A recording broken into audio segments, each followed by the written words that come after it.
Friday morning to Eastern PA Weather Authority meteorologist Bobby Martrich, and this is your outlook for February 13th, 2015. And we're going to start off with the morning hours here, and the reason we're showing this is just because of the isobars that are pretty close to each other, showing the windy conditions will still be around this morning. Of course, overnight it was very windy in spots, and we had some wind gusts that were over 40 miles per hour. So very cold wind chills will be around early this morning as a result of these winds. But I do think this is going to die down pretty quickly today, and that's because this high pressure here is moving in pretty quickly from the west. As this thing pushes in, the isobars will be spaced out a lot more, and we'll have improving conditions. Of course, the isobars are these lines that you see here, lines of equal pressure, and the closer they are together will indicate the more windy it will be. So as we go a little bit further in time here, you can see what I'm talking about here. As you go to the afternoon, you can see how far apart they are. So I think that you're going to have a drastic improvement after early this morning with it being windy, and we get rid of the wind chills. But it is going to be cold today because you have, again, you have high pressure sitting off to the west here, and your rotation around, high pressure course being clockwise, is just doing nothing here but bringing in cold air from up north here. And we'll be struggling to get out of the teens across the majority of the coverage area as a result today. Going a little bit further here, we're going to show you a clipper system that's going to be diving down to the south here. This is actually looking at overnight Friday night. You have a area low pressure up north of the lakes here. It looks like another innocent clipper coming in here like we had during your day on Thursday. It was very weak and really didn't produce much of anything except earlier on in the morning and a few snow showers and snow squalls later.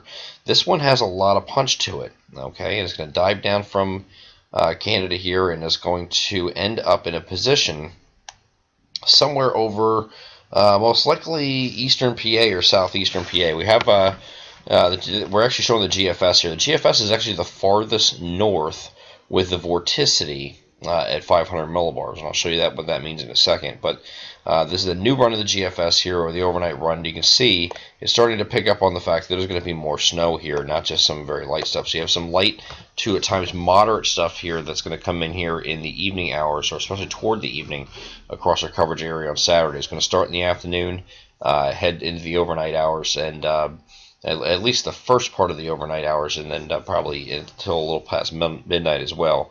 But here you can see those snow showers moving in as this area low pressure moves to the southeast. I'm going to go to the vorticity map, show you what I'm talking about here. Here is a look at the NAM, which is actually showing it a little bit further south. The GFS with this is up. If you're looking at the system at 18,000 feet, and what's driving this system, and you have a closed low. This is upper level low, closed upper level low, that the NAM has situated over pretty much Philadelphia or just south of Philadelphia. If you look at the GFS, it's a little bit further north than that. It's about up here. Okay, by that being up there, and I know it doesn't look like a big difference here, but it does make a big difference with the placement of the surface features. The more this trough axis, which is sitting right here, the more this thing digs, the better chance that you have of getting bigger snows. This is a negatively tilted trough. Okay, and here's the trough axis like this. If this would happen to be all the way down to, if I say, DC, and then round this trough axis like this, we would be in for some serious snowfall across our coverage area. I don't think it's going to get that far south, but the point is the NAM and European model, Canadian model, both dig this a little bit further, and because it's doing that, you're seeing some of the higher snow totals from those models. But we're going to keep.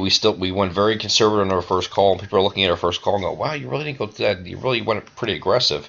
We really didn't go that aggressive in terms of total liquid equivalent here, and I'll talk about that here in a second.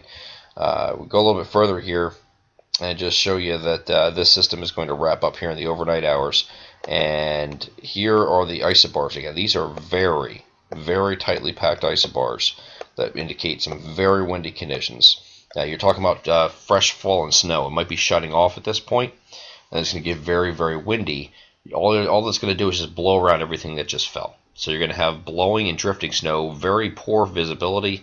you're going to have wind gusts that are going to be in excess of 45 miles per hour as this low departs. And why is this happening? Again, very strong low pressure that's sitting up here, now up by Cape Cod, and you have a high pressure system that's not in the picture here, very strong high pressure moving in from the west. So you have a difference of pressure gradient between the two, and that's causing these pretty high winds that are funneling in from the northwest here. So that's what we're going to be dealing with on Sunday. Sunday is going to be a brutal day, brutally cold, a kind of day you want to stay indoors. Okay, we're going to get into the snowfall map here, and I want to get into this before we move on here.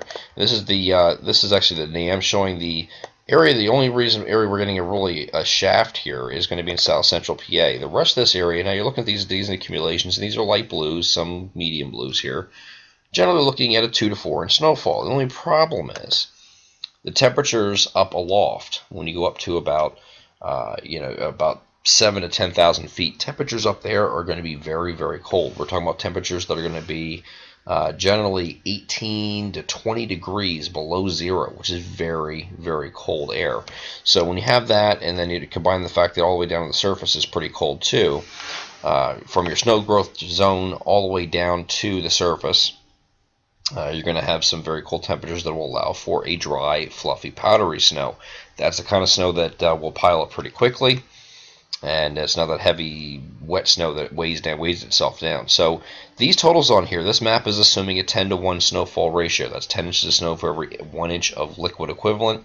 And in this case, it's the model saying, okay, well, let's just take one of these locations. Let's say we're looking at, I believe, let's see, here's Lycoming County. It says 3 inches in Williamsport. Okay, the model's saying that 0.3 of an inch of liquid is going to fall, so we're going to give Williamsport 3 inches. The only problem is the ratio is going to be 20 to 1, not 10 to 1. This model defaults at a 10 to 1 ratio, so that means you can double these snow amounts. So if you look at our snow map and you're wondering, well, why do they have 4 to 6 up here? Well, that's why.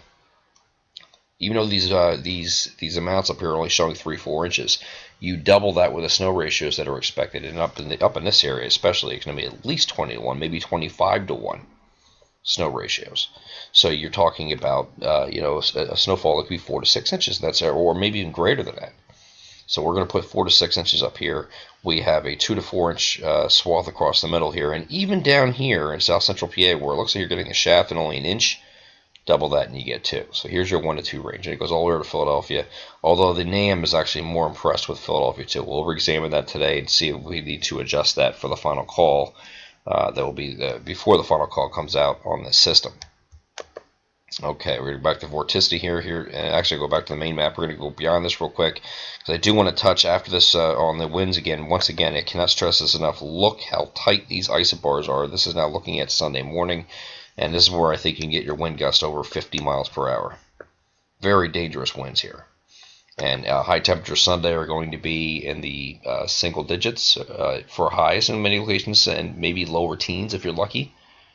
Okay, so you're going to have these, combine these with the winds, you're going to have wind chills 25 to 30 degrees below zero. Very, very dangerous cold. So if you don't have to go out Sunday, stay indoors. And then high pressure moves in here for Monday. You get a nice day as far as no precipitation anyway. High pressure moves in over top of us. And then Tuesday, we'll call it increasing clouds here, and you have a system maybe affecting us in the afternoon or evening here, and this is going to be kind of heading into the overnight and maybe even Wednesday.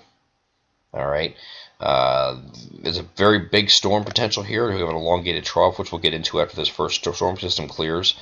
Uncertain on track if this comes a little bit closer, like the models were, some of the models were doing earlier today, instead of way out here like this. You bring this heavy snow axis further inland. And I do think it's going to trend west as we get a little bit closer. Right now the models are going back and forth between something that's a little bit further out to sea and one that comes up the coast here. You could even have a third track that comes really close to the coast here. Will actually turn some areas over to freezing rain and sleet at some point. So a lot of different possibilities with the system Tuesday into Wednesday. That has a very potential to be a very big system. And it'll have a lot of moisture with it. It's a southern stream system, but still uncertain on track and exact placement of that low pressure system, which will determine who gets what and where. But that if you are getting all snow out of this, it's going to easily be a storm that you're talking about, 8, 10, 12 inches. maybe more than that. So we'll keep an eye on it because this is the next big potential we have, but we need to get past this weekend first. I'm Eastern PA Weather Authority meteorologist Bobby Martrich, and that is your outlook for February 13th, 2015. Have a great Friday.